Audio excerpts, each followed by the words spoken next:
Audiolibros en Latino presenta Martin Hewitt, detective. La desaparición del Sr. Geralt. Muchas personas se han sorprendido con la información de que, en toda la amplia y ocupada carrera de Martin Hewitt, los casos matrimoniales en los que se ha involucrado han sido comparativamente pocos. Que ha tenido muchos casos importantes de este tipo, es cierto, pero entre los innumerables casos en los que se vio envuelto, estos constituyen un pequeño porcentaje. La razón es que muchas de las personas que deseaban consultarlo sobre tales preocupaciones estaban movidas por simples celos irrazonables o fantasiosos, que Hewitt no haría más que instar a la reconciliación y la confianza mutua. Las oficinas comunes de investigadores privados prosperan principalmente en esta clase de casos, y sus propietarios no muestran reticencia particular a aceptarlos. En todo caso, se trata de honorarios por consulta y vigilancias, y los informes periodísticos recientes han dejado en claro que entre algunos de los agentes menos escrupulosos acostumbran a fabricar un caso de principio a fin según ellos quieran. Pero a Hewitt le disgustaba este tipo de trabajo que suelen implicar los problemas matrimoniales, y con la inmensa cantidad de asuntos que le traían, haciéndose necesario el rechazo de tantos encargos, le era fácil evitar lo que iba en contra de sus inclinaciones. Sin embargo, como he dicho, hubo casos matrimoniales, y a menudo de una naturaleza interesante, que no dieron lugar a celos fantasiosos ni irrazonables. En cierto momento en el cual hubo un cambio de propietario del edificio en que vivíamos, tuve una semana o dos de vacaciones pendientes de la entrega final de la propiedad. Y aunque no podía irme de la ciudad porque podría haberme necesitado en cualquier momento, hice un uso absorbente e instructivo de mi tiempo libre como asistente aficionado de Hewitt. Me senté en su oficina la mayor parte del tiempo y vi más de la rutina diaria de su trabajo que nunca antes. Estuve presente en una o dos entrevistas que iniciaron casos que luego desarrollaron características llamativas. Uno de ellos, que de hecho lo vi por completo antes de reanudar mis labores habituales, fue el caso del señor y la señora Geralt. Hewitt había salido durante unos 5 minutos y yo estaba sentado solo en su habitación privada, cuando me di cuenta de algunos disturbios en la oficina exterior. Se escuchó una voz femenina muy nerviosa haciendo preguntas impacientes. En ese momento, Kerret, el empleado de Hewitt, entró con el mensaje de que una dama, la señora Geralt, que era el nombre que aparecía en la hoja de visita que ella había rellenado, estaba muy ansiosa por ver al señor Hewitt de inmediato, y había decidido verme a mí, a quien Kerret se había encargado de describir como el asistente confidencial de Hewitt.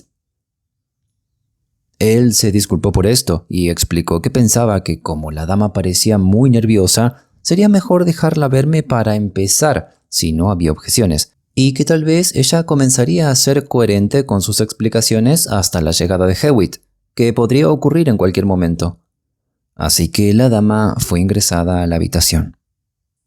Era una señora alta, huesuda y de rostro severo. En cuanto me vio, comenzó: «Vengo a buscarlo para que vigile a mi marido.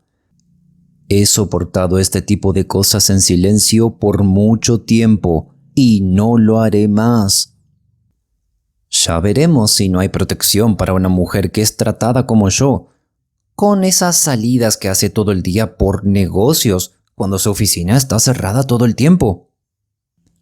Quería ver al señor Hewitt en persona, pero supongo que él lo hará y me ayudará, al menos por el momento, porque quiero entender lo que ocurre hasta el fondo y conseguir el mejor consejo posible, sin importar lo que cueste, aunque solo soy una mujer sin nadie en que confiar o hablar una palabra. Y no voy a ser aplastada como una mosca, como le explicaré ahora». Aquí fue que aproveché para ofrecerle una silla a la señora Geralt y decirle que esperara al señor Hewitt unos minutos.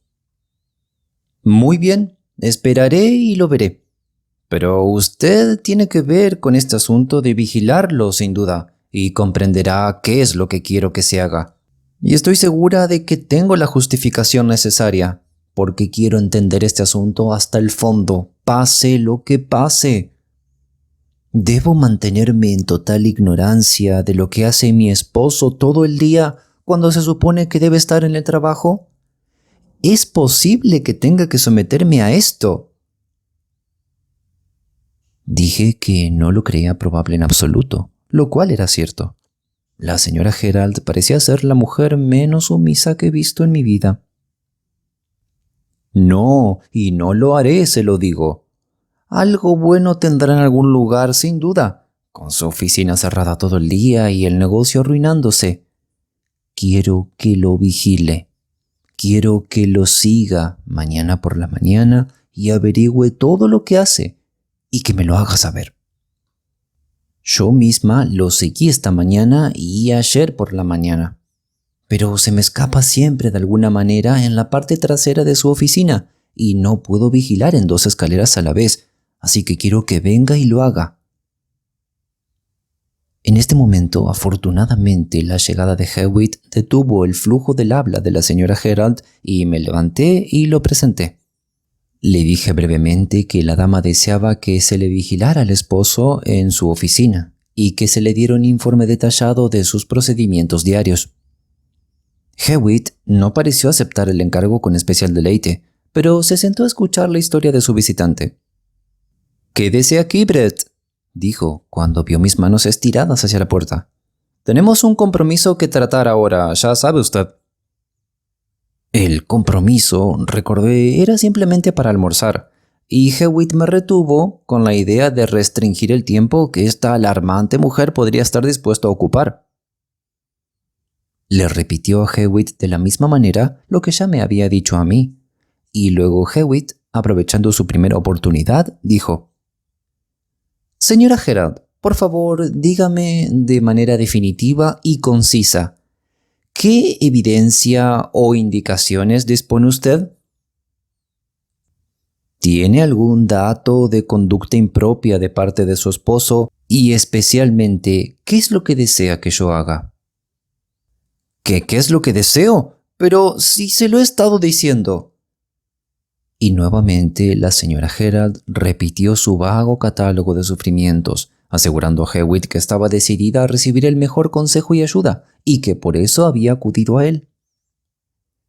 Al final, Hewitt respondió: «En pocas palabras, señora Gerald, supongo que su caso es simplemente esto. El señor Gerald está en el negocio como, creo que usted me dijo, un agente general y corredor, y tiene una oficina en la ciudad. Ha tenido con él varias desavenencias, algo bastante común, por desgracia, entre personas casadas, y ha abrigado ciertas sospechas indefinidas sobre su conducta. Ayer, usted fue tan lejos como para ir a su oficina poco después de que él debería de haber estado allí, y lo encontró ausente y la oficina cerrada. Esperó un rato y volvió a llamar, pero la puerta estaba cerrada con llave, y el conserje del edificio le aseguró que el señor Gerald solía mantener su oficina así cerrada. Llamó repetidamente y miró por el ojo de la cerradura, pero no obtuvo respuesta. Esta mañana incluso siguió a su esposo y lo vio entrar a su oficina, pero cuando un poco más tarde usted misma intentó entrar allí, lo encontró una vez más cerrado, y aparentemente sin nadie dentro. De esto deduce que debe haber salido de sus habitaciones por algún camino trasero y dice que está decidida a averiguar a dónde va y qué hace durante el día. Con ese propósito, supongo, desea que lo vigile y le informe de los procedimientos de todo lo que haga. Sí, exacto, como le he explicado. Me temo que el estado de mis otros compromisos en este momento difícilmente me admita hacerlo. De hecho, para hablarle con franqueza, esta mera vigilancia, especialmente del esposo o la esposa, no es un tipo de asunto que me interesa emprender, excepto como parte necesaria de algún caso definido y tangible. Pero, aparte de eso, ¿me permite que le aconseje? No profesionalmente, quiero decir, sino simplemente como un hombre de mundo. ¿Por qué acudir a terceros con estas vagas sospechas. Los problemas familiares de este tipo, con todo tipo de desconfianza y suspicacias encubiertas, son cosas malas. Y una vez llevadas hasta donde usted quiere, van más allá del remedio pacífico. ¿Por qué no tratar franca y abiertamente con su esposo? ¿Por qué no preguntarle claramente qué ha estado haciendo durante los días que no pudo entrar en su oficina? Probablemente encontrará toda una explicación muy simple e inocente. «Entonces debo entender», dijo la señora Gerald burlándose, «¿que se niega a ayudarme?» «No me he negado a ayudarle», respondió Hewitt. «Por el contrario, estoy tratando de ayudarla ahora». ¿Su esposo alguna vez tuvo alguna otra profesión de la que ahora tiene? Una vez fue ingeniero mecánico, pero tuvo muy pocos clientes que no le pagaron. Ahí está. Bueno, una sugerencia. Sería muy improbable que su marido, siendo un mecánico de formación, haya vuelto a su antigua profesión hasta el punto de estar concibiendo algún nuevo invento, por ejemplo. Y en ese caso, ¿qué más probable que se encierre en su despacho para tener su idea y desarrollarla y no haga caso de los visitantes que llamaban a la puerta? Para no dejar pasar a nadie que vea de lo que estaba haciendo. ¿Tiene un empleado o un chico que lo ayude? No, nunca lo ha tenido desde que dejó la ingeniería mecánica. Bueno, señora Gerald, lamento no tener más tiempo ahora, pero debo repetirle mi consejo con seriedad. Llegue a un entendimiento con su esposo de una manera directa tan pronto como le sea posible. Hay un montón de oficinas privadas de investigación que harán cualquier cosa y vigilarán a cualquiera sin ningún tipo de investigación sobre los motivos de sus clientes y con un único ojo en las tarifas. Yo no le estoy cobrando honorarios y le aconsejo que trate a su marido con franqueza. La señora Gerald no parecía particularmente satisfecha, aunque el aviso de Hewitt de que no le iba a cobrar nada la suavizó un poco. Se fue protestando porque Hewitt no tenía idea de qué tipo de hombre era y que de una u otra forma debía tener una explicación. «Venga, almorcemos», dijo Hewitt. «Me temo que mi sugerencia sobre la probable ocupación del señor Gerald en su oficina no fue muy brillante, pero fue lo más suave que pude pensar en el momento y lo principal era tranquilizar a la señora. De nada sirve agravar un malentendido de este tipo». «¿Pero pudo usted hacer alguna conjetura?», le dije, «sobre cuál es realmente el problema». Hewitt enarcó las cejas y sacudió la cabeza. «Ni idea», dijo. «La señora Gerald es una pragmática, celosa y enojada mujer, y es imposible juzgar a primera vista cuánto sabe realmente y cuánto imagina. No creo que ella siga mi consejo. Parece que se ha metido en un estado de rencor que debe estallar violentamente con algo».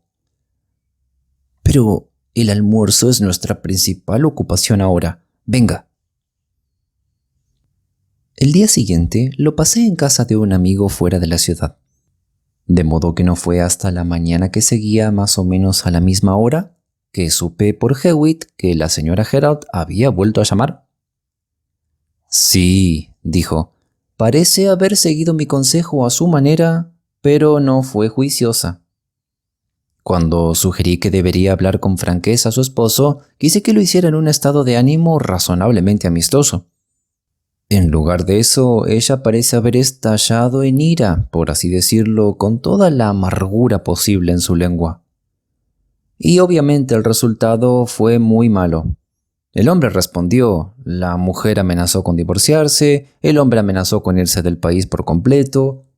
Así que la señora Gerald estuvo aquí de nuevo para que yo lo siguiera y lo observara. Tuve que declinar una vez más, pero ella pensó que yo estaba aliado con su esposo de alguna manera. Al final le prometí, más para deshacerme de ella que cualquier otra cosa, que tomaría el caso en mis manos si alguna vez había algo realmente tangible sobre lo que continuar, si su esposo realmente la abandonaba o algo así. Si de hecho hubiera algo más que considerar en estas sospechas rencorosas. Supongo, dije, que ella no tenía más información que antes. Muy poco. Sin embargo, parece haber asustado a Gerald con un golpe fortuito. Parece ser que una vez empleó a una criada, a la que luego despidió, porque, según me dijo, la joven era demasiado guapa, y porque observó o creyó observar signos de algún entendimiento secreto entre ella y su marido. Además, fue su esposo quien descubrió a esta criada y la introdujo a la casa, y además hizo todo lo que pudo para inducir a la señora Gerald que no la despidiera.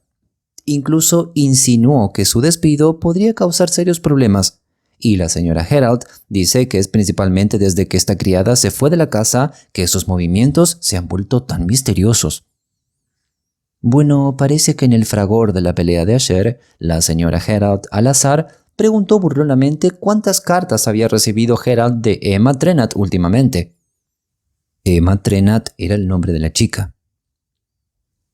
Esto pareció dar en el blanco. Gerald, al menos eso me dice su esposa, hizo una mueca visible, palideció un poco y esquivó la pregunta. Pero durante el resto de la pelea pareció mucho menos tranquilo e hizo más de un intento de averiguar cuánto sabía realmente su esposa de la correspondencia de la que había hablado. Pero como su referencia a él fue, lógicamente, la casualidad más salvaje, recibió poca orientación, mientras que su media naranja se volvió salvaje en su triunfo y se separaron en términos terribles. Vino directamente aquí y evidentemente pensó que después de que Gerald recibiera su alusión a la correspondencia de Emma Trenat, que parecía considerar como una confirmación final y concluyente de todos sus celos, yo debería tomar el caso de inmediato. Cuando me encontró todavía poco inclinado a hacerlo, me dio una muestra insignificante de su retórica, como sin duda se la da comúnmente al señor Gerald. De hecho, dijo que solo había venido a mí porque quería tener la mejor ayuda posible, pero que después de todo no me tenía en gran estima y que un hombre era tan malo como otro y así sucesivamente. Creo que estaba un poco más enojada porque me mantuve calmado y cortés. Y se fue sin la menor referencia a la tarifa de consulta de todos modos. Me reí.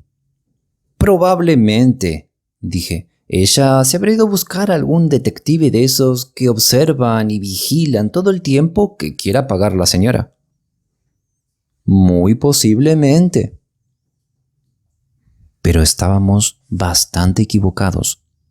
Hewitt tomó su sombrero y nos dirigimos a la escalera. Cuando abrimos la puerta del descansillo, hubo pasos apresurados en las escaleras de abajo, y cuando se cerró detrás del sombrero de la señora Gerald, un montón de flores rosadas se elevó ante nosotros. Estaba en un estado de feroz alarma y nerviosismo que curiosamente tenía algo de triunfo, como la mujer que dice «¡Te lo dije!». Hewitt emitió un gemido trágico por lo bajo. «Pues así están las cosas, señor Hewitt», comenzó abruptamente. «Cuando usted se niega a hacer algo por mí mientras hubo tiempo, aunque yo estaba dispuesta a pagarle bien, como le dije a su compañero, pero no quiso escuchar nada de lo que le dije. Parecía pensar que conocía toda mi vida mejor de lo que yo misma, mejor de lo que podía explicarle, y ahora que ha causado este estado de cosas por retraso, tal vez ahora se encargará del caso». «Pero no me ha contado lo que ha sucedido», comenzó Hewitt, a lo que la dama se reincorporó al instante con una estridente simulación de risa. ¿Qué ha sucedido? ¿Qué supone que ha pasado después de lo que le he dicho una y otra vez? Mi querido esposo se ha ido, ha desaparecido, me ha abandonado y se ha ido quién sabe dónde. Eso es lo que ha pasado. Usted dijo que si él hacía algo por el estilo, tomaría el caso, así que ahora he venido a ver si va a cumplir su promesa. No es que sea de mucha utilidad ahora, pero ¿lo va a hacer? Volvimos a la oficina privada de Hewitt y la señora Gerald contó su historia. Pasándolo en limpio, sacándole las irrelevancias, repeticiones, opiniones y observaciones incidentales, la historia era la siguiente. Después de la pelea, Gerald se había ido como de costumbre y no se había vuelto a ver ni a saber nada de él desde entonces. Luego de la entrevista de Asher con Hewitt, la señora Gerald llamó a la oficina de su esposo y la encontró cerrada como antes. Volvió a casa y esperó, pero él no volvía, y no volvió en toda la noche. Por la mañana fue a la oficina una vez más, y al encontrarla todavía cerrada, le dijo al conserje que su esposo no estaba, e insistió en que trajera su propia llave y abriera la puerta para que ella la inspeccionara. Pero no había nadie allí, y la señora Gerald se asombró al encontrar doblada y colocada en un estante de un armario la ropa completa que su esposo había usado cuando salió de casa la mañana del día anterior. También encontró en la papelera los fragmentos de 2 o 3 sobres dirigidos a su marido, que trajo para que Hewitt los inspeccionara. Estaban escritas a mano por la chica Trenat, y con ellas la señora Gerald había descubierto un pequeño fragmento de una de las cartas, un simple borrador, pero suficiente para mostrar parte de la firma de Emma. Hewitt los examinó levemente y luego preguntó: ¿Puedo ver alguna fotografía de su esposo, señora Gerald? Inmediatamente ella le mostró no solo una fotografía de su esposo, sino también una de la chica Trenat, que dijo que pertenecía a la cocinera. Hewitt la felicitó por su previsión. Y ahora, dijo, creo que iremos a echar un vistazo a la oficina del señor Gerald si podemos. Por supuesto que abordaré el caso en este momento. Hewitt me hizo una seña que interpreté como si quisiera acompañarlo. Yo asentí, porque el caso me parecía muy interesante. Por cierto, omito la mayor parte de la charla de la señora Gerald, que fue casi incesante, en su mayor parte compuesta de repeticiones inútiles y muy tediosa. La oficina estaba en el tercer piso de un gran edificio en Finsbury Pavement. El cuidador no tuvo dificultad en admitirnos. Había 2 habitaciones no muy grandes y una de ellas al fondo era muy pequeña. Allí había una pequeña puerta cerrada. «Eso lleva a la pequeña escalera, señor», dijo el cuidador en respuesta a la pregunta de Hewitt. «La escalera conduce al sótano y no se usa mucho, excepto para las personas que limpian». «Si bajara por esa escalera trasera», prosiguió Hewitt, «supongo que no debería tener dificultad para llegar a la calle». «No, ni un poco, señor. Tendría que dar un pequeño rodeo para llegar a Finsbury Pavement, pero hay un pasadizo que va directamente desde el pie de la escalera hasta Moorfields, en la parte de atrás». «¡Claro!». «Sí», observó amargamente la señora Gerald cuando el conserje salió de la habitación. «Así es como ha estado saliendo de la oficina todos los días y disfrazado también». Señaló el armario donde estaba la ropa de su marido. «Una prueba bastante clara de que estaba avergonzado de sus actos, fueran lo que fueran». «Vamos, vamos», respondió Hewitt con desaprobación. «Esperemos que no haya nada de lo que avergonzarse, al menos hasta que haya pruebas de ello». «Todavía no hay pruebas de que su esposo se haya estado disfrazando. Muchos hombres alquilan oficinas y guardan ropa de etiqueta en ellas. Lo hago yo mismo, por conveniencia en caso de una invitación inesperada o cualquier otra eventualidad. Es posible que encontremos que él regresó aquí anoche, se puso su traje y se fue a algún lugar a cenar. Pudo haber estado enfermo, pudo haber tenido un accidente, y eso tal vez lo haya impedido regresar a casa». Pero la señora Gerald no se dejaría ablandar con esta sugerencia, que por cierto observé que Hewitt lo había dicho para apaciguar a la dama y aliviar su amargura en la medida de lo posible, en vista de una probable reconciliación cuando las cosas se aclararan. «Eso no es muy probable», dijo. «Si hubiese guardado un traje de etiqueta aquí abiertamente, yo debería saberlo, Pero lo guardó sin que yo lo supiera. Entonces, ¿para qué lo quería? Si salió vestido de gala anoche, ¿con quién fue? ¿Quién supone, después de ver esos sobres y esa parte de la carta? Bueno, ya veremos, respondió Hewitt. ¿Puedo abrir los bolsillos de esta ropa? Por supuesto, no hay nada en ellos de importancia, dijo la señora Gerald. ¿Revisé antes de ir a usted? Hewitt procedió a examinar los bolsillos. Aquí hay un talonario de cheques con varios cheques restantes. No se han rellenado los talonarios, lo cual es incómodo. Banqueros, el London Bank, llamaremos allí ahora. Una navaja de bolsillo de marfil, una bolsa vacía. Hewitt colocó los artículos sobre la mesa como los nombró. Estuche de lápices de oro, regla plegable de marfil, tarjetero de cuero ruso. Se volvió hacia la señora Gerald. No hay cartera, dijo, ni navaja ni reloj y no hay llaves. ¿El señor Gerald solía llevar alguna de estas cosas? Sí, respondió la señora Gerald. Siempre llevaba todo eso. La simple y metódica calma de Hewitt y su claro desprecio por su anterior volubilidad parecían haber disciplinado a la señora Gerald en una brevedad y franqueza de expresión. En cuanto al reloj, ahora, ¿puede describirlo? Oh, solo era uno barato. Le robaron uno de oro, o por lo menos eso fue lo que dijo, y desde entonces solo ha llevado uno de plata muy corriente, sin cadena. ¿Las llaves?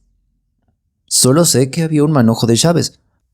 Algunas de ellas pertenecen a cajones y burós de casa, y otros, supongo, serán de cerraduras en esta oficina. ¿Qué hay de la navaja? Bueno, pues eso fue algo poco común. Era un regalo, de hecho, de un amigo ingeniero, que se lo había hecho especialmente para él. Era grande, con mango de carey y placa de plata en sus iniciales. En él solo había una hoja de cuchillo ordinaria. Todos los demás implementos eran herramientas pequeñas o cositas por el estilo. Había un pequeño par de calibradores plateados, por ejemplo. ¿Como estas?, sugirió Hewitt mostrando la que usaba para medir cajones y gabinetes en busca de receptáculos secretos. Sí, como esos. Y tenía brújulas de acero plegables, una pequeña llave plana, un pequeño nivel de brújula y una serie de otros pequeños instrumentos de ese tipo. De hecho, estaba muy bien construida. Solía decir que no se podría haber hecho por 5 libras. ¿En serio? Hewitt recorrió con la mirada las 2 habitaciones. No veo señales de libros aquí, señora Gerald. Libros de cuentas, estamos hablando. Supongo que su marido debe haber llevado libros de contabilidad. Y sí, naturalmente debe haberlos tenido. Por supuesto, nunca los vi, pero sé que todos los hombres de negocios llevan libros. Luego, después de una pausa, la señora Gerald continuó. Y estos también se han ido. Nunca pensé en eso. Pero leyéndolos podría haber sabido tanto. ¿Quién puede confiar en un hombre con seguridad si su propia esposa no puede? Pero no le protegeré. Lo que sea que haya estado haciendo con el dinero de sus clientes tendrá que responder por sí mismo. Gracias a Dios que tengo lo suficiente para vivir sin depender de una criatura como él. Pero piensen qué desgracia sería. Mi marido nada mejor que un vulgar ladrón que estafa a sus clientes y se lleva sus libros cuando ya no puede más. Pero será castigado, oh sí, me encargaré de que sea castigado, si alguna vez lo encuentro. Hewitt pensó por un momento y luego preguntó: ¿Conoce a alguno de los clientes de su marido, señora Gerald? No, respondió ella bastante bruscamente. No conozco a nadie. Ya le he dicho que nunca me hizo saber nada de sus negocios. Nunca, nada, en absoluto. Y alguna buena razón habrá tenido, eso seguro. Entonces, ¿probablemente no conoce el contenido de estos cajones?, prosiguió Hewitt golpeando el escritorio mientras hablaba. Oh, no hay nada de importancia en ellos, al menos en los abiertos. Los miré a todos esta mañana cuando llegué por primera vez. La mesa de escritorio del esposo era una con 4 cajones a cada lado y un noveno en el medio en la parte superior, y de una calidad bastante ordinaria. El único cajón cerrado con llave era el tercero desde arriba en el lado izquierdo. Hewitt abrió un cajón tras otro. En uno había una lata medio llena de tabaco, en otro unos puros en el fondo de una caja. En el tercero, una pila de papel de carta con la dirección de la oficina encabezada y bastante polvorienta. Otro estaba vacío. Otro contenía un puñado de hilo. El cajón superior del medio me recordó un poco a un cajón similar que yo tenía en la última redacción de mi periódico, porque contenía varias pipas. Pero las mías eran en su mayoría zarzas, mientras que estas eran todas arcillas. «No hay nada realmente tan satisfactorio», dijo Hewitt, mientras levantaba y examinaba cada pipa por turno, para un fumador experimentado como una arcilla bien utilizada. La mayoría de estos hombres conservan uno o más de ellos para un uso estrictamente privado. No había nada notable en esas pipas excepto que estaban inusualmente sucias, pero Hewitt examinó cada una de ellas antes de devolverlas al cajón. Luego se volvió hacia la señora Herald y le dijo: «En cuanto al banco ahora, el London Bank, señora Herald, ¿es usted conocida allí personalmente?» «Oh, sí. Mi esposo les autorizó a pagar cheques firmados por mí hasta cierta cantidad, y muchas veces lo hago para los gastos de la casa o cuando él no está». «Entonces quizás sea mejor que usted vaya sola», respondió Hewitt. «Por supuesto que los bancos por lo general nunca dan ninguna información sobre la cuenta de un cliente, pero tal vez, como usted es conocida por ellos y tiene la autoridad de su esposo para girar cheques, ellos puedan decirle algo. Lo que yo quiero saber es si su esposo sacó ayer del banco todo el saldo que le quedaba, o una suma grande. Tiene que ir sola, preguntar por el gerente y decirle que no lo ha visto al señor Herald desde que se fue a trabajar ayer por la mañana. Tenga en cuenta que no debe parecer enfadada, sospechosa ni nada por el estilo, y no debe decir que me está empleando para traerlo de vuelta de una posible fuga. Eso cerraría el canal de información inmediatamente. Preguntas hostiles que nunca responderán, ni siquiera por la más mínima pista, excepto después de una orden judicial. Puede estar muy angustiada y alarmada si usted quiere. Su marido ha desaparecido desde ayer por la mañana y no tiene idea de qué ha sido de él. Esa es su historia. Una muy cierta historia. Le gustaría saber si ha retirado o no su saldo o una suma considerable, ya que eso indicaría si su ausencia fue o no intencional y premeditada. La señora Herald entendió y se comprometió a hacer la investigación con total discreción. El banco no estaba lejos y se dispuso que ella regresara a la oficina con el resultado. Tan pronto como ella se fue, Hewitt se volvió hacia el escritorio y hurgó en el ojo de la cerradura del cajón cerrado con el pequeño estilete sujeto a su cortaplumas. «Este parece ser un tipo común de cerradura», dijo. «Probablemente podría abrirla con un clavo doblado. Pero todo el escritorio es algo barato. Tal vez haya una manera más fácil». Sacó por completo el cajón sin llave de arriba, pasó la mano por la abertura y palpó. «Sí», dijo, «es tal como esperaba, como suele ser en las mesas de pedestal que no son de la mejor calidad. La división entre los cajones no va más de 2/3 hacia atrás, y puedo dejar caer mi mano en el cajón de abajo, pero no puedo sentir nada allí. Parece vacío». Retiró la mano e inclinamos toda la mesa hacia atrás, para que lo que estuviera en los cajones se deslizara. Esta estrategia fue un éxito. Hewitt volvió a introducir la mano y la retiró con 2 montones ordenados de papeles, cada uno sujeto con un clip de metal. Los documentos en cada clip, al examinarlos, resultaron ser todos de carácter idéntico, con la excepción de las fechas. Eran de hecho recibos de alquiler. Los de la oficina, que se habían entregado trimestralmente, fueron colocados en su lugar sin apenas mirarlos, y los demás los colocó Hewitt sobre la mesa enfrente a él. Cada uno redactado, aparte de las fechas, en esta forma.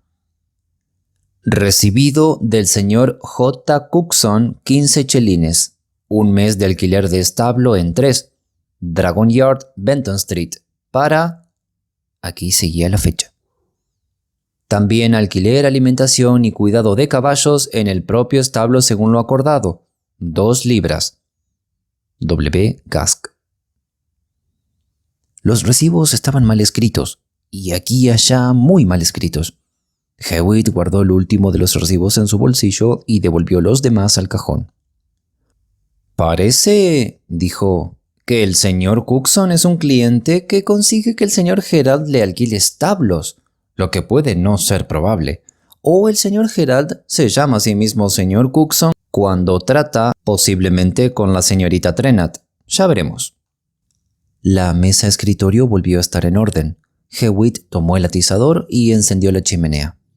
Era verano, y detrás de las rejas había una especie de pantalla de papel de cartucho con un borde con volantes.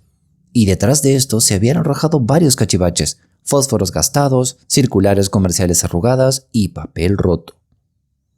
También estaban los restos de varios puros, algunos a medio fumar y uno casi entero. El papel rasgado que Hewitt examinó pieza por pieza y que finalmente clasificó en una serie de partes fueron examinados para colocarlos en la almohadilla secante. Formaban una nota completa, escrita con la misma letra que los sobres ya encontrados por la señora Gerald, la de la chica Emma Trenat. Correspondía también con el fragmento solitario de otra carta que también estaba allí y decía así: «Martes por la noche. Querido Sam, mañana, para llevar. No es tarde porque la gente viene por flores. Lo que hiciste no estuvo bien. El humo sale peor que nunca y F piensa que debes encender una pipa nueva o dejar de fumar por un tiempo. El tío está ansioso. Emma». Hewitt miró los fragmentos con aire pensativo. «Esto sí que es un hallazgo», dijo. «Decididamente un hallazgo. Se parece tanto a una tontería que debe significar algo de importancia. La fecha, como ve, es martes por la noche. Se recibiría aquí el miércoles, ayer por la mañana. De modo que fue inmediatamente después de recibir esta nota que Gerald se fue. Y está bastante claro que las cruces del final no significan besos ni nada por el estilo. La nota no es del tipo que suelen llevar tales símbolos. Y además, cuando una dama llena de besos el extremo de una hoja de papel, no se detiene a menos de la mitad de la última línea, la llena hasta el final. Estas cruces significan algo muy diferente. También me gustaría saber qué significa la palabra humo. De todos modos, esta carta probablemente asombraría a la señora Gerald si la viera. No diremos nada al respecto por el momento. Metió los fragmentos en un sobre y guardó el sobre en el bolsillo del pecho. No se encontró nada más de menor valor en la chimenea, y un examen cuidadoso de la oficina en otras partes no reveló nada que no hubiera notado antes, por lo que pude ver, excepto las botas de Gerald en el piso de la chimenea y el armario donde estaba su ropa. Todo el lugar estaba singularmente desprovisto de lo que uno encuentra comúnmente en una oficina en cuanto a papeles, libros y material comercial en general. La señora Gerald no estaba muy lejos. En el banco se encontró con que el gerente estaba ausente y su secretario se había mostrado muy reacio a decir algo definitivo sin su aprobación. Sin embargo, dio a entender a la señora Gerald que aún quedaba un saldo a favor de su marido. También que el señor Gerald había girado un cheque la mañana anterior, miércoles, por una cantidad bastante mayor de lo habitual. Y eso fue todo. «Por cierto, señora Gerald», observó Hewitt con aire de recordar algo. «Había un señor Cookson, creo, si mal no recuerdo, que conocía a un tal señor Gerald. ¿No sabrá usted si el señor Gerald tenía o no un cliente o un conocido de ese nombre?» «No, no conozco a nadie con ese nombre». «Ah, no importa.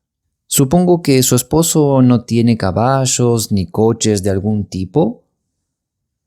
No, ciertamente no.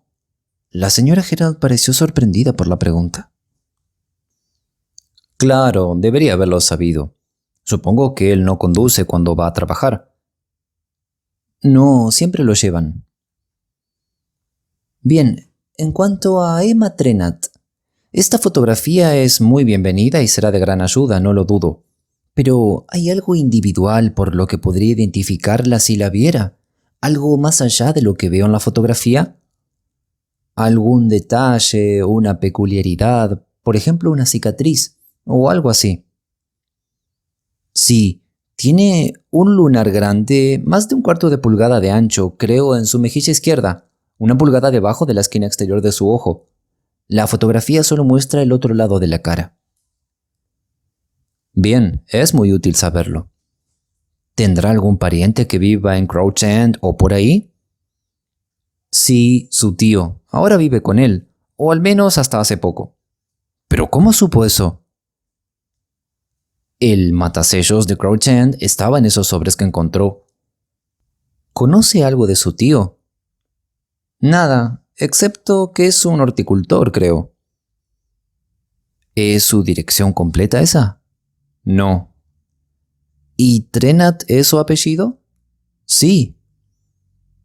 Gracias. Creo, señor Gerald, dijo Hewitt tomando su sombrero, que iré a buscar a su esposo inmediatamente. Creo que lo mejor que puede hacer es quedarse en casa hasta que tenga noticias para usted. Tengo su dirección. Si algún conocimiento le llega, por favor, telegrafíelo a mi oficina de inmediato. La puerta de la oficina estaba cerrada con llave. Las llaves se habían quedado con el cuidador, y vimos a la señora Gerald entrar en un coche en la puerta. «Venga», dijo Hewitt, «iremos a algún lado y buscaremos un directorio y luego iremos a Dragon Yard. Creo que conozco un hombre por aquí que me dejará ver su directorio». Comenzamos a caminar por Finsbury Pavement. De repente, Hewitt me agarró del brazo y dirigió mis ojos hacia una mujer que había pasado apresuradamente en dirección opuesta. Yo no había visto su cara, pero Hewitt sí. «Si no es la señorita Emma Trenat», dijo, «se parece extraordinariamente a la idea que me he formado de ella. Veremos si va a la oficina de Gerald». Corrimos detrás de la mujer, quien efectivamente giró hacia la gran puerta del edificio que acabábamos de dejar. Como era imposible que nos conociera, la seguimos audazmente escaleras arriba y la vimos detenerse ante la puerta de la oficina de Gerald y llamar. Pasamos junto a ella mientras estaba parada allí. Era una mujer joven bastante hermosa, y muy atrás en su mejilla izquierda, en el lugar en que la señora Gerald había indicado, había un lunar muy grande. Seguimos nuestro camino hasta el rellano de arriba y allí nos detuvimos en una posición que dominaba una vista de la puerta de Gerald. La joven llamó de nuevo y esperó. «Me parece que esto no parece una fuga, ¿verdad?», susurró Hewitt. «A menos que Gerald haya dejado a esta y a su esposa en el mismo movimiento». La joven de abajo llamó a la puerta 1 o 2 veces más, caminó indecisa por el pasillo y regresó. Y al final, después de un golpe de despedida, comenzó a bajar lentamente las escaleras. «Brett», exclamó Hewitt de repente, «¿me haría un favor? Esa mujer entiende las idas y venidas secretas de Gerald, como se desprende claramente de la carta. Pero parece que ella no sabe nada de dónde está él ahora, ya que parece haber venido aquí para encontrarlo. Quizá esta última ausencia suya no tenga nada que ver con las demás. En cualquier caso, ¿seguiría esta mujer? Ella debe estar siendo vigilada, pero quiero ver el asunto en otros lugares. ¿Lo haría?». Por supuesto que asentí de inmediato. Habíamos estado descendiendo las escaleras mientras Hewitt hablaba, manteniendo la distancia detrás de la chica a la que seguíamos. «Gracias», dijo ahora Hewitt. «Hágalo. Si encuentra algo urgente que comunicar, envíeme un telegrama al cuidado del inspector de la comisaría de policía de Crouch End. Él me conoce y llamaré allí en caso de que lo haya enviado. Pero si son más de las 5 de la tarde, envíe también un telegrama a mi oficina. Si sigue con ella hasta Crouch End, donde vive, probablemente nos encontremos.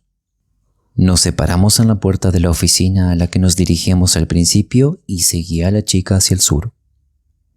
Este nuevo giro de las cosas aumentó la perplejidad en la que ella trabajaba.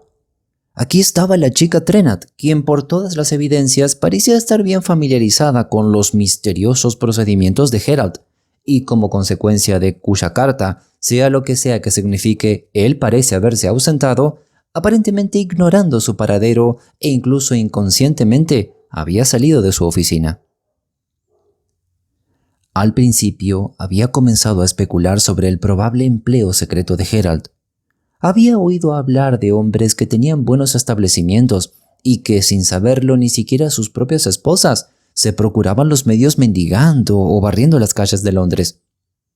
También había oído, lo sabía de hecho por la experiencia de Hewitt, de residentes acomodados de los suburbios, cuya verdadera profesión era el robo con allanamiento de morada o la acuñación de monedas falsas.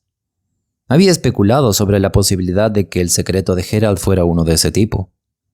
Mi mente incluso había vuelto al caso que he relatado en otro lugar, en el que Hewitt frustró una explosión de dinamita al descubrir a tiempo un carro de panadero y varios panes, y me pregunté si Geralt era o no miembro de alguna hermandad secreta, del anarquismo o algo así. Pero aquí, al parecer, había dos misterios distintos. Uno, el de los movimientos generalmente inexplicables de Geralt, y otro, el de su desaparición, cada misterio complicando al otro. Nuevamente, ¿qué significaba esa nota extraordinaria con sus cruces y extrañas referencias al tabaquismo?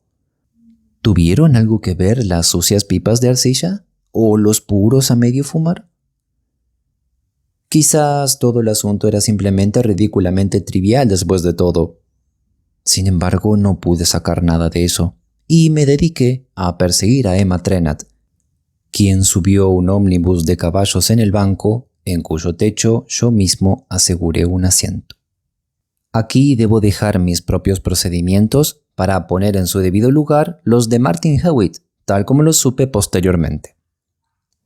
Hewitt descubrió en el directorio que Benton Street salía de City Road al sur de Old Street, por lo que estaba bastante cerca. Llegó allí en menos de 10 minutos y había descubierto Dragon Yard. Dragon Yard era el patio de establos más pequeño que uno podía encontrar con facilidad. Solo el lado derecho estaba ocupado por establos, y solo había 3. A la izquierda había un alto muro muerto que delimitaba en un gran almacén o algún edificio similar. Al otro lado del primero y segundo de los establos se extendía una tabla larga con la leyenda W. Gask, Corn, Hay and Straw Dealer, y debajo la dirección de una tienda en Old Street. El tercer establo estaba vacío y sin inscripciones, y los 3 estaban cerrados. No había nadie en el patio, y Hewitt procedió de inmediato a examinar el establo del fondo. Las puertas estaban excepcionalmente bien acabadas y bien ajustadas, y la cerradura era muy buena. Era muy difícil de forzar. Hewitt examinó el frente del edificio con mucho cuidado y luego, después de una visita a la entrada del patio, para protegerse contra una interrupción anticipada, regresó y trepó por las proyecciones y las fijaciones del techo. Este era un techo en contraste con los de los otros establos. Eran de tejas, parecían viejas, y no llevaba nada parecido a una claraboya. Evidentemente el señor Gask y sus ayudantes tenían la costumbre de hacer sus negocios de caballos y furgonetas con las puertas abiertas de par en par para dejar entrar la luz. Pero el techo de este tercer establo era más nuevo y estaba mejor hecho, y tenía una claraboya de buen tamaño de grueso vidrio estriado. Hewitt echó un buen vistazo a las pocas ventanas que había a la vista y de inmediato comenzó, con la hoja más fuerte de su navaja, a cortar la masilla alrededor de un cristal. Fue un trabajo bastante largo, ya que la masilla se había endurecido por completo al sol, pero lo logró, y Hewitt, con una última mirada a las ventanas a la vista, levantó el panel del extremo y lo levantó. El interior del establo aparentemente estaba vacío. No se veía ni el puesto ni el portaequipajes, y el lugar se usaba simplemente como cochera. Hewitt echó una mirada más a su alrededor y se dejó caer silenciosamente por el agujero de la claraboya. El suelo estaba cubierto de gruesa paja. Había unos cuantos arneses sueltos, una cuerda o dos, una linterna y unos cuantos sacos tirados aquí y allá, y en el extremo más oscuro había un montón cubierto de paja y sacos. Hewitt procedió a limpiar este montón y después de retirar algunos sacos, dejó al descubierto alrededor de media docena de rollos de linóleo. Uno de ellos lo arrastró a la luz, donde se hizo evidente que había permanecido así enrollado y atado con una cuerda en dos lugares durante un largo periodo. Había grietas en la superficie, y cuando se aflojaron las cuerdas, el linóleo no mostró disposición para abrirse o desenrollarse. Otros de los rollos en su inspección exhibieron las mismas peculiaridades. Además, cada rollo parecía consistir en no más de un par de yardas de material como máximo, aunque todos tenían el mismo patrón.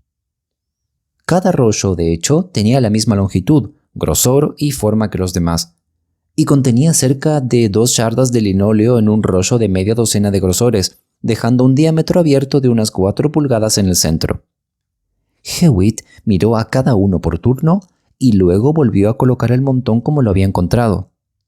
Después de esto, recuperar la claraboya no fue difícil con la ayuda de un caballete. Se reemplazó el cristal y se permitió la ausencia de masilla fresca, y 5 minutos más tarde, Hewitt estaba en un cabriolé con destino a Crouch End. Dejó su coche en la comisaría. Una vez dentro, no tuvo ninguna dificultad para encontrar la dirección de Trenat, la doncella, y un corto paseo lo llevó al lugar. Un muro bastante alto, rematado con vidrios rotos, delimitaba el huerto junto a la carretera, y en el muro había 2 puertas, una doble y ancha para la entrada de vehículos y otra más pequeña para los visitantes comunes. El huerto estaba protegido por un terreno más alto detrás, sobre el cual se levantaba una casa de buen tamaño, apenas visible entre los árboles que la rodeaban. Hewitt caminó junto al muro.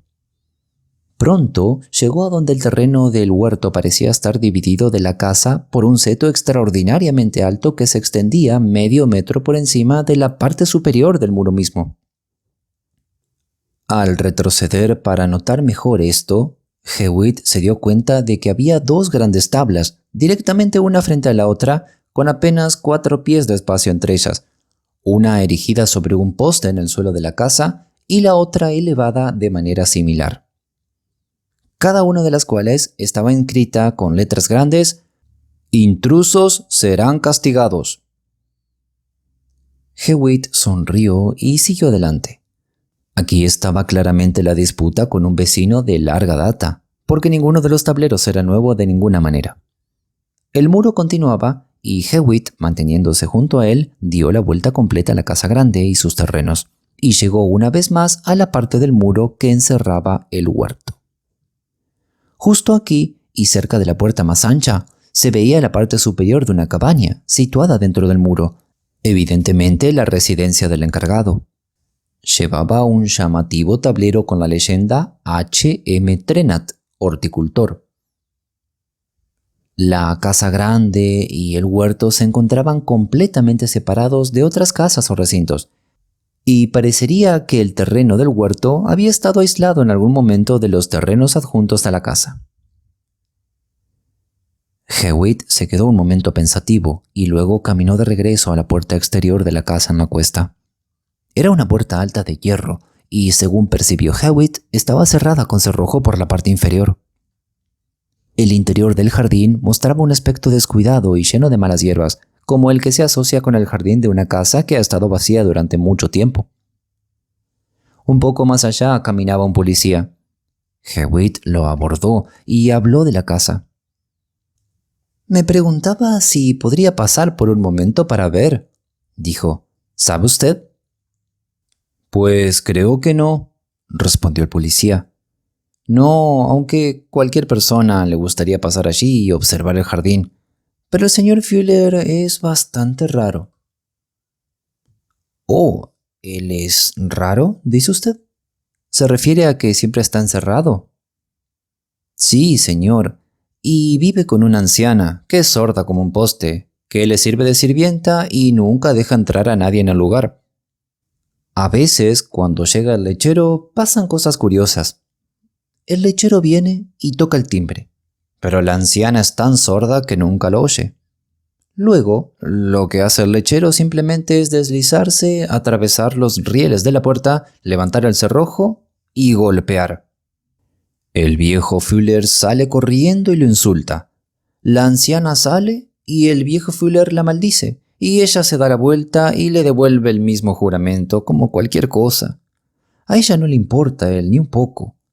Luego, cuando no está discutiendo con el lechero y la anciana, va al jardín y sigue con el horticultor.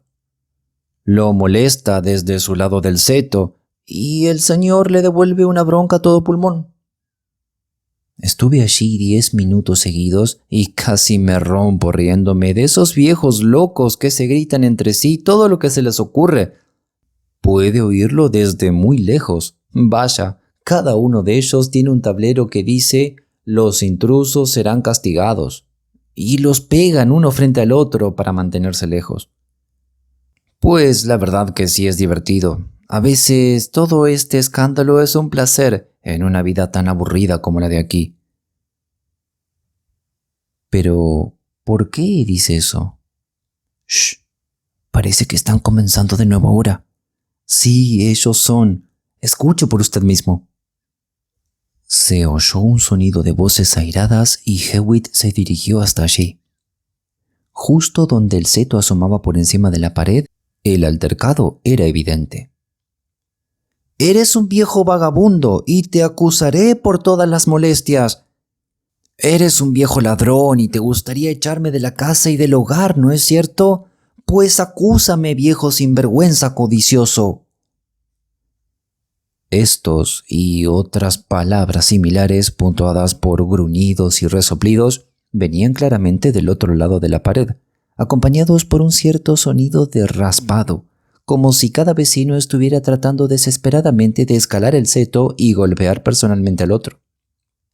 Hewitt se apresuró a llegar al frente del huerto y probó en silencio primero la puerta ancha y luego la pequeña. Ambas estaban bien cerradas, pero a la manera del lechero en la puerta de la casa de arriba, Hewitt deslizó la mano entre los listones abiertos de la pequeña puerta y deslizó el pestillo que la sujetaba. Dentro, la pelea se agudizó cuando Hewitt salió silenciosamente al jardín. Pasó por los estrechos bordes de hierba hasta que cruzó una hilera de arbustos que separaban la casa del ruidoso huerto. Al agacharse y mirar a través de una abertura que le permitía ver la parte trasera, Hewitt observó que el ruido de cepillado y raspado procedía no de furiosos forcejeos, sino del ruido que producía el trabajo de tratar de cruzar por una abertura inadecuada en el seto una pieza de maquinaria que el encargado quería pasarle a su vecino amigablemente, diciéndole al mismo tiempo salvajes insultos y recibiendo una devolución completa de los mismos. Parecía consistir en una serie de rollos de tubería de metal, no muy diferentes a los que se usan a veces en los aparatos de calefacción. Y algo más de cobre brillante yacía en el lecho del jardín al pie del seto, pero las plantas intermedias ocultaban su forma. Hewitt dio media vuelta rápidamente y se dirigió hacia los invernaderos, manteniendo los arbustos altos tanto como fuera posible entre él y la cabaña y mirando fijamente a su alrededor. Aquí y allá en el jardín había cañerías, cada una con un grifo en su extremo superior y colocadas convenientemente para el riego. Estos en particular los examinó Hewitt y poco después, cuando se acercaba a un gran cobertizo de madera cerca de la gran puerta, dirigió su atención a uno que estaba detrás de un espeso arbusto. Cuando se apartó la espesa maleza del arbusto, se descubrió una pequeña losa de piedra, negra y sucia, y Hewitt la levantó, descubriendo un agujero cuadrado de 6 u 8 pulgadas de ancho, de cuya parte delantera salía un tubo vertical. La fila proseguía junto al seto, y ni Trenat ni su vecino vieron a Hewitt, que estaba palpando con la mano, descubriendo 2 llaves de paso y un ramal en el agujero. Hewitt, sin embargo, se quedó satisfecho con sus descubrimientos. Se levantó y se dirigió de nuevo hacia la pequeña puerta. Apenas había recorrido la mitad del camino cuando cesó la tensión del seto, y antes de llegar a él se había lanzado un último insulto. Cesó la pelea y Trenat se acercó. Inmediatamente Hewitt dio la espalda a la puerta y, mirando a su alrededor, preguntó en voz alta como para llamar la atención. El encargado irrumpió rápidamente en una esquina gritando: «¿Quién es ese? ¿Quién es ese, ¿Qué quieres?» «¿Por qué?», respondió Hewitt en un tono de leve sorpresa. «¿Es tan poco común que un cliente pase aquí?» «Habría jurado que la puerta estaba cerrada», dijo el anciano mirando a su alrededor con recelo. «Eso hubiera sido imprudente. Nunca tuve ninguna dificultad para abrirla. Vamos, ¿podría venderme uno de esos?» El anciano abrió el camino hacia el invernadero, pero mientras avanzaba volvió a gruñir. «Hubiera jurado que cerré esa puerta». «Quizás lo olvidó», sugirió Hewitt. «Ha tenido un poco de emoción con su vecino, ¿no?» Trenat se detuvo y se volvió, lanzando una aguda mirada al rostro de Hewitt. «Sí», respondió enojado, «la tuve. Es un viejo villano. Le gustaría echarme de aquí después de haber estado toda mi vida, y le serviría mucho el terreno si lo mantuviera como si fuera suyo. Y mire allí». Arrastró a Hewitt hacia los tableros de intrusos. «Va y levanta una tabla como esa mirando por encima de mi seto, como si quisiera pasarme entre sus malas hierbas. Así que puse otro frente a él, y ahora pueden mirarse fijamente». «¿Dijo usted que quería uno de estos?» El anciano despidió a Hewitt con mucho cuidado, y este último, con un abrigo de flores, se dirigió directamente a la oficina de correos más cercana y envió un telegrama. Luego se quedó un rato fuera de la oficina de correos, sumido en sus pensamientos, y al final volvió a la puerta de la casa que había dejado. Con mucho cuidado abrió la puerta y entró en los terrenos. Pero en lugar de acercarse hasta la casa, giró inmediatamente a la izquierda, detrás de los árboles y arbustos, hacia el lado más cercano del huerto. Pronto llegó a un cobertizo de madera largo y bajo. La puerta solo estaba asegurado con un pequeño pestillo, y al girarlo miró hacia el oscuro interior. Ahora bien, no se había dado cuenta de que poco después de él había entrado una mujer por la puerta, y que esa mujer era la señora Herald. Se había dirigido a la casa, pero al ver a Hewitt lo siguió rápida y silenciosamente sobre la hierba alta. Así sucedió que su primera percepción de la presencia de la dama fue un fuerte golpe en la parte trasera, que lo lanzó por el escalón hasta el piso bajo de lo que acababa de percibir que era simplemente un lugar de herramientas, después de lo cual la puerta se cerró detrás de él. «Tal vez tenga más cuidado en el futuro», dijo desde afuera la voz enfadada de la señora Herald. «¿Qué es eso de andar haciendo maldades entre marido y mujer y metiendo las narices en los asuntos de la gente? Tipos como usted deberían ser bien castigados». Hewitt rió suavemente. Era evidente que la señora Herald había cambiado de opinión. La puerta no presentó ninguna dificultad. Un empujón bastante vigoroso desalojó la traba por completo y caminó de regreso a la puerta exterior riéndose en voz baja. A lo lejos oyó a la señora Herald en un estridente altercado con la anciana sorda. «No sirve de nada que hables», estaba diciendo la anciana. «No puedo escuchar. No se permite a nadie en este lugar, así que debe salir. Váyase, ahora». Saliendo por la puerta, Hewitt se reunió conmigo. Mis propias aventuras habían sido bastante simples. Había asegurado un asiento trasero en el techo del ómnibus en el que Trenat viajaba hacia el sur desde el banco, desde el cual pude observar fácilmente dónde se apeó. Cuando lo hizo, la seguí y para mi asombro, descubrí que su destino no era otro que la casa privada de los Herald en Camberwell, como recordaba de la dirección que figuraba en la hoja de visita que la señora Herald había entregado en la oficina de Hewitt hacía un par de días. Le entregó una nota a la sirvienta que abrió la puerta y poco después, en respuesta a un mensaje de la misma sirvienta, entró en la casa. En ese momento reapareció la doncella, se puso el gorro y se alejó a toda prisa, para regresar en unos minutos en un coche seguido por otro. Casi de inmediato apareció la señora Herald en compañía de Emma Trenat. Metió a la chica a toda prisa en uno de los coches y la oí repetir en voz alta 2 veces la dirección de la oficina de Hewitt, una vez para la chica y otra para el cochero. Ahora me parecía evidente que seguir a Emma Trenat más lejos sería una pérdida de tiempo, porque se dirigía a la oficina de Hewitt, donde Kerret la recibiría. En ese momento se me ocurrió informarle a la señora Herald dónde podría encontrar a Hewitt. Me acerqué, por lo tanto, cuando ella entraba en el otro coche y comencé a explicarle, cuando me cortó en seco. «Vaya usted y dígale a su amo que se ocupe de sus propios asuntos tan pronto como le plazca, porque no recibirá ni un chelín de mí. Debería estar avergonzado de sí mismo, sembrando discordia entre marido y mujer, por el bien de lo que puede sacar de ello. Y usted también». Me incliné con la gracia que pude y me retiré. El otro coche se había ido, así que me dispuse a buscar uno para mí en la parada más cercana. No se me ocurrió hacer nada mejor que dirigirme a la comisaría de policía de Crouch y esforzarme por encontrar a Hewitt.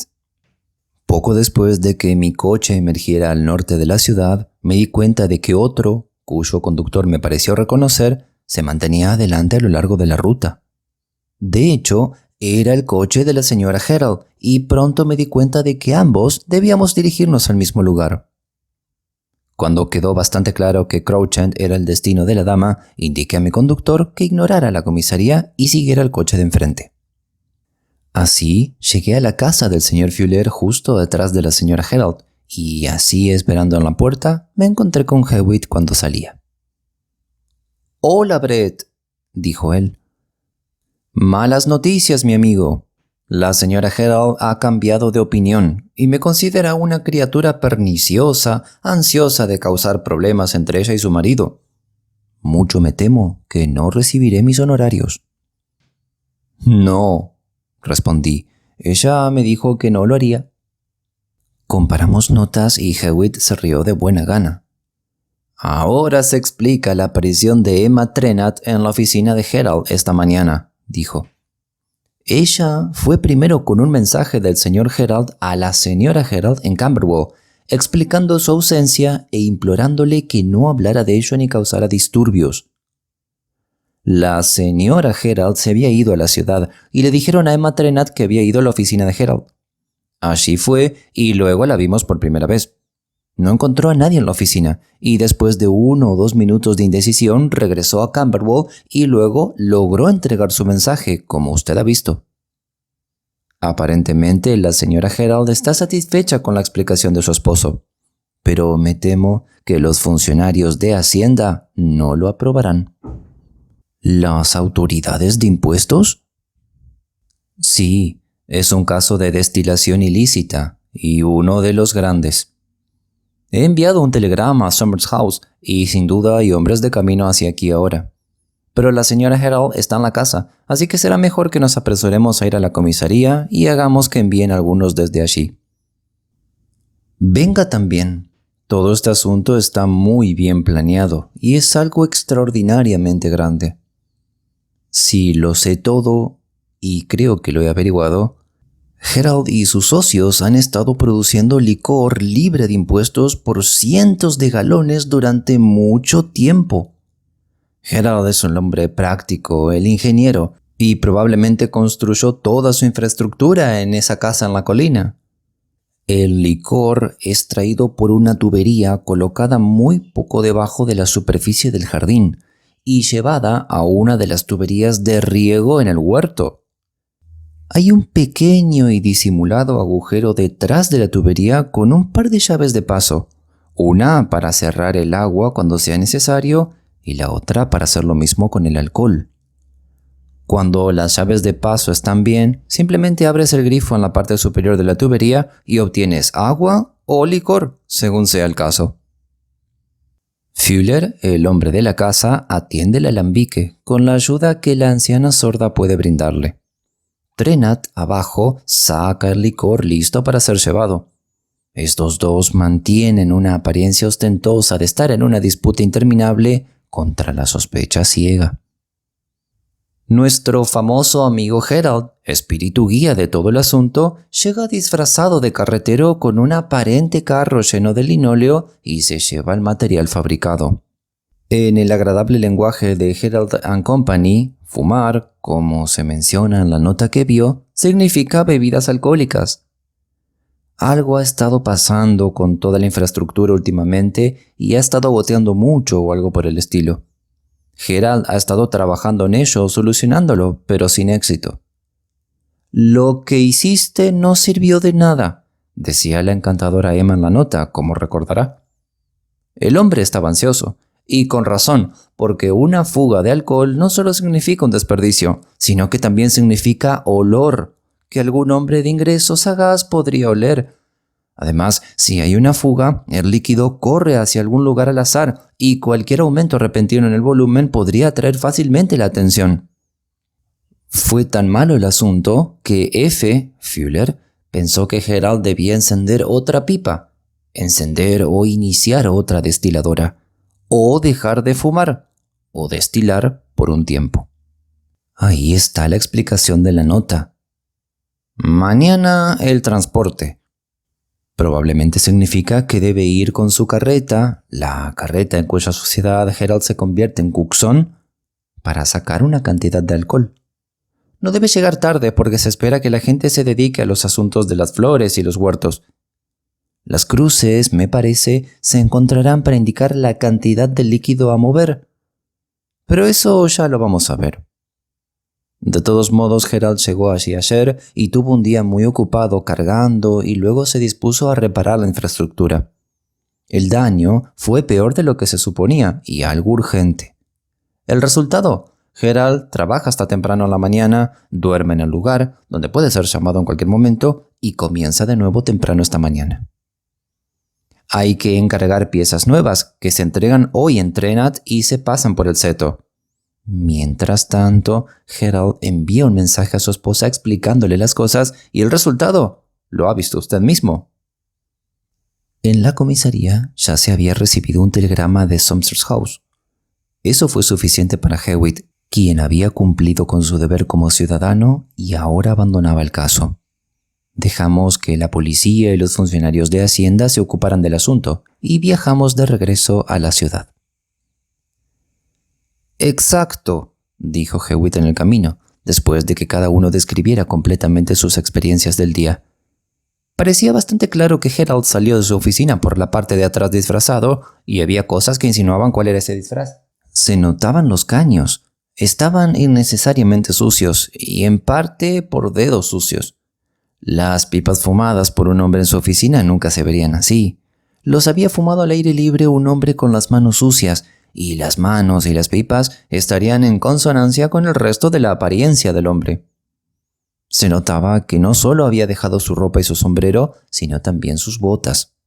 Eran bastante simples, aunque buenas botas, y estarían muy en consonancia con cualquier vestimenta que no fuera la de un trabajador o de algún otro hombre con su ropa de trabajo. Además, los cigarros parcialmente fumados probablemente se desecharon porque parecían incompatibles con el cambio de vestimenta de Gerald. El contenido de los bolsillos de la ropa que quedó atrás también contaba la misma historia. Se llevaron el reloj barato y las llaves, la cartera y la navaja necesarias, pero quedaron los artículos de lujo, el tarjetero de cuero ruso, el monedero, etc. Luego llegamos a los recibos de alquiler de establo. Sugerencia. Aquí apareció una idea. Tal vez el disfraz era el de un carretero. Luego estaba la cochera. Evidentemente, si Gerald se tomó la molestia de disfrazarse así y de ocultar su ocupación incluso a su esposa, tenía muy buenas razones para mantener todo en secreto. Ahora bien, los bienes que un hombre probablemente llevaría en secreto en un carro o furgoneta como parte de su negocio habitual probablemente serían robados o contrabandeados. Cuando examiné esos pedazos de linóleo, me convencí de que estaban destinados simplemente como receptáculos para algún otro tipo de artículo. Eran viejos y evidentemente habían sido enrollados así durante un periodo muy largo. Parecían haber estado expuestos a la intemperie, pero solo en el exterior. Además, todos eran del mismo tamaño y forma, cada uno formando un cilindro largo y hueco con mucho espacio interior. Ahora, a partir de esto, era claramente poco probable que estuvieran destinados a guardar bienes robados. Los bienes robados no suelen ser siempre de un solo tamaño y forma, adaptables a un hueco cilíndrico. Tal vez eran contrabandeados. Ahora bien, las únicas mercancías rentables para el contrabando en la actualidad son el tabaco y los licores. Y claramente estos rollos de linóleo serían receptáculos excelentes para cualquiera de los dos. El tabaco se podía empaquetar dentro de los rollos y los extremos se retenían artísticamente con rollos estrechos de linóleo.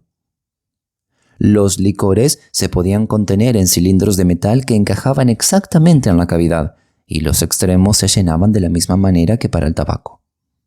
Pero para el tabaco, un hombre inteligente probablemente haría sus rollos de linóleo de diferentes tamaños, en áreas de una apariencia más inocente, mientras que para las bebidas alcohólicas sería conveniente tener recipientes de medida uniforme, para evitar problemas con las entregas y que todo sea más rápido y se pueda calcular fácilmente la cantidad. Teniendo estas cosas en mente, fui en busca del gentil horticultor en Crouchend. Mi inspección general del huerto y la casa detrás de él me inspiró la idea de que la situación y el arreglo estaban admirablemente adaptados para el funcionamiento de un gran alambique ilícito, una forma de delito menor, déjeme decirle, que es mucho más común hoy en día de lo que generalmente se supone. Recordé la experiencia en ingeniería de Gerald y escuché algo sobre los modales extraños del señor Fuller. Mi teoría de un tráfico de licores libres de impuestos se fortaleció. Pero, ¿por qué un huerto? ¿Fue esto un mero accidente del diseño? Por lo general, había tuberías de riego en los huertos, y fácilmente se podría hacer una adicional para transportar bebidas alcohólicas. Con esto en mente, visité el huerto con el resultado que usted ya sabe. La tubería vertical que probé, que estaba donde esperaba cerca de la entrada de vehículos, podía brindar agua normal del New River o licor crudo al mando de una de las dos llaves de paso. Mi deber estaba claro. Como usted sabe, primero soy ciudadano y luego soy detective. Y encuentro ventajas de ello en mi frecuente relación con la policía y otras autoridades. Tan pronto como pude escapar, telegrafié a Somers House. Pero en ese momento recordé que yo tenía que ayudar a la señora Gerald. Así que terminé decidiendo darle al señor Gerald, solamente a él, una oportunidad. Si pudiera llegar hasta él solo en el tiempo de que disponía, de modo que ningún cómplice se beneficie de mi advertencia, le daría una clara indicación para que huyera. Entonces podría aprovechar su oportunidad. Regresé al lugar y comencé a trabajar alrededor de los terrenos, examinando el lugar a medida que avanzaba.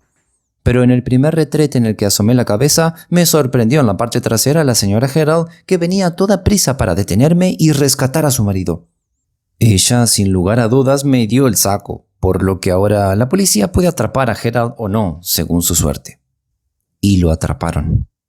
En los periódicos del día siguiente ocupó un lugar destacado la noticia de una gran captura de destiladores ilícitos. Los prisioneros eran James Fuller, Henry Matthew Trenat, Sarah Bladen, una mujer sorda, Samuel Gerald y su esposa, Rebecca Gerald. Las dos mujeres fueron encontradas en las instalaciones en un altercado violento cuando llegaron los oficiales, unos minutos después de que Hewitt y yo hubiéramos salido de la comisaría de camino a casa. Fue considerado con mucho el mayor botín para las autoridades fiscales desde la incautación de la famosa caldera de un barco en un vagón en el East End lleno de tabaco, después de que la caldera de ese mismo barco había hecho alrededor de una docena de viajes al continente y de regreso por reparaciones. Gerald fue encontrado vestido como un obrero, realizando amplias modificaciones y reparaciones en el alambique. Y se encontró un coche en el cobertizo perteneciente a la empresa ilícita cargada con 17 rollos de linóleo, cada uno de los cuales encerraba un cilindro que contenía 2 galones de bebida alcohólica, y lleno en cada extremo con estrechos rollos de linóleo. Se recordará que 17 era el número de cruces al pie de la nota de Emma Trenat. Las redadas subsiguientes en varias tabernas oscuras en diferentes partes de Londres, como consecuencia de la información recopilada con motivo de la captura de Gerald, dieron como resultado la incautación de una gran cantidad de licor secreto para el cual no se pudo mostrar ningún permiso.